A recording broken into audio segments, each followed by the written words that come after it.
Welcome to Wild About Watches once again. I just saw this. This came up on my phone earlier on, and I just wanted to go through this briefly, with you. Just something a little bit different now and again. So Rolex, hang on, where are we? So Rolex Daytona prices continue to slide on the resale market as the crypto crash wipes out wealth of the newer collectors.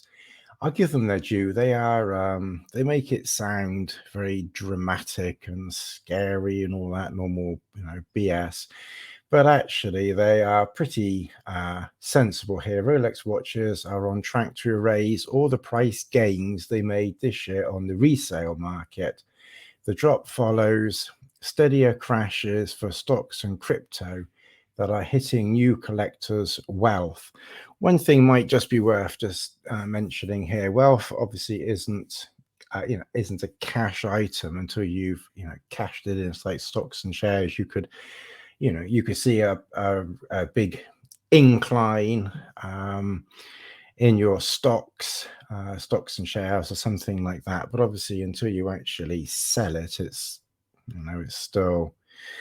still just a piece of paper, the same as the watch is just a watch until you go to sell it. And hopefully most people buy their watches to keep, anyway, and not just, sell them on 2 minutes later.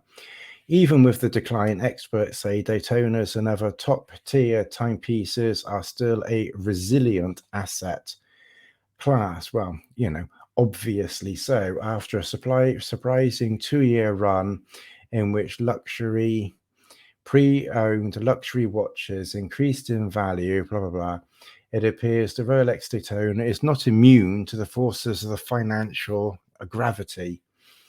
The crowd favorite Cosmograph reference 1165-100 has been in a months-long slide from its peak in mid-March at around $48,500, for an $11,000, $12,000 watch is ridiculous anyway. Down more than 16% to about $39,500, according to data from Watch Charts.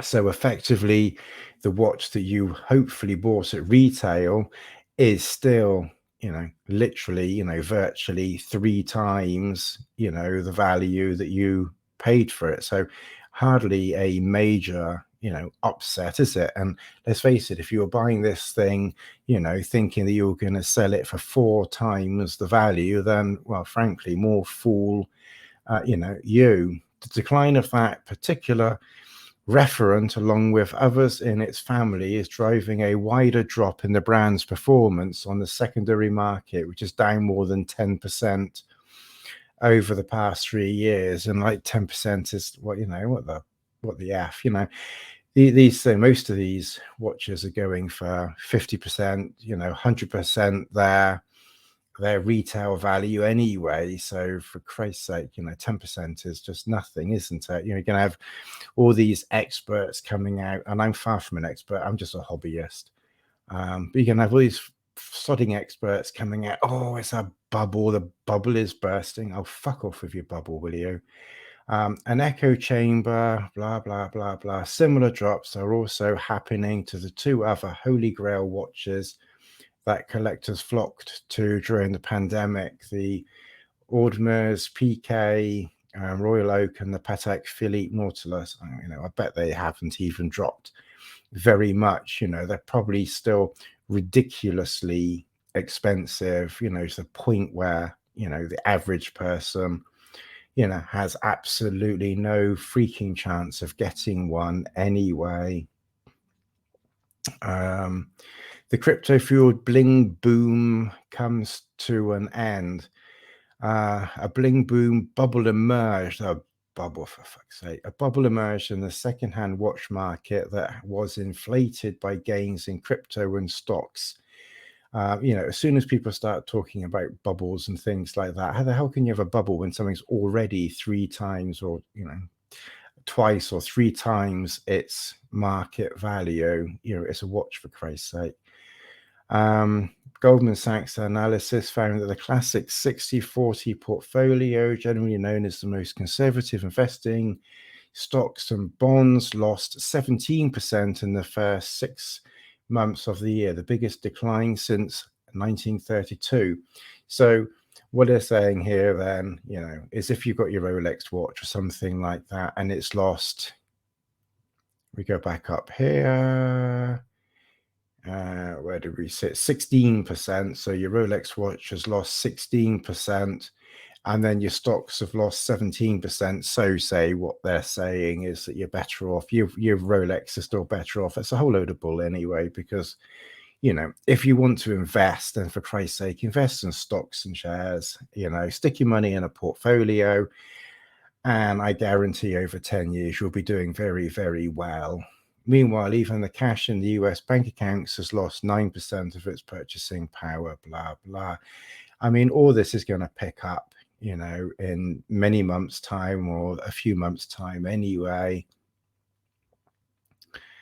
Just scroll down here. Obviously, just reading this. This is this website, Business Insider. This is obviously, fair use of, just reading through this and sharing this with you.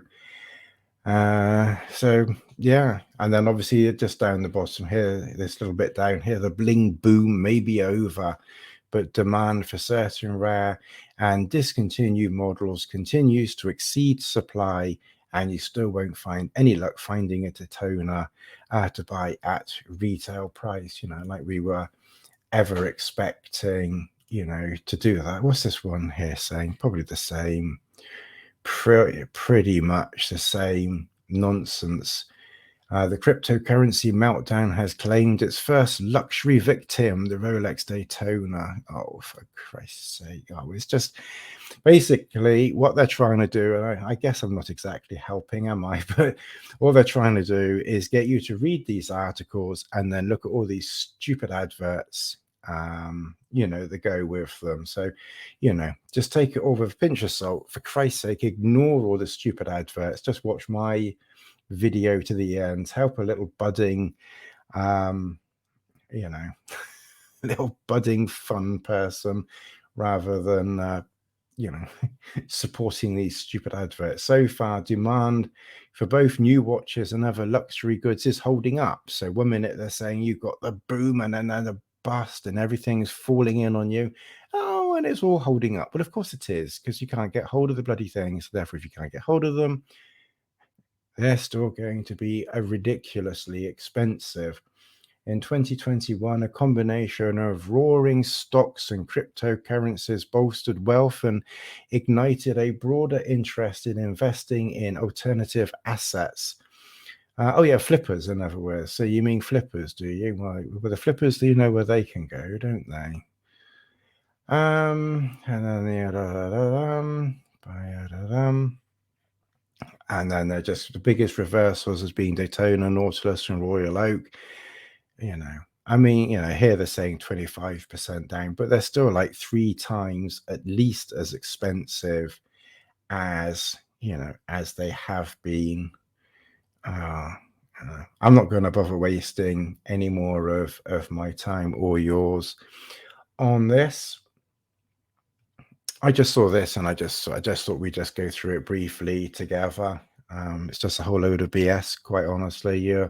If you've got a Daytona or any other luxury watch, then quite clearly you're doing very, very well. If you have to sell, then you have to sell, but make sure you do it at least after 2+ years of buying it. Otherwise, with any luck, you'll get banned from your AD for being a flipper. I certainly hope.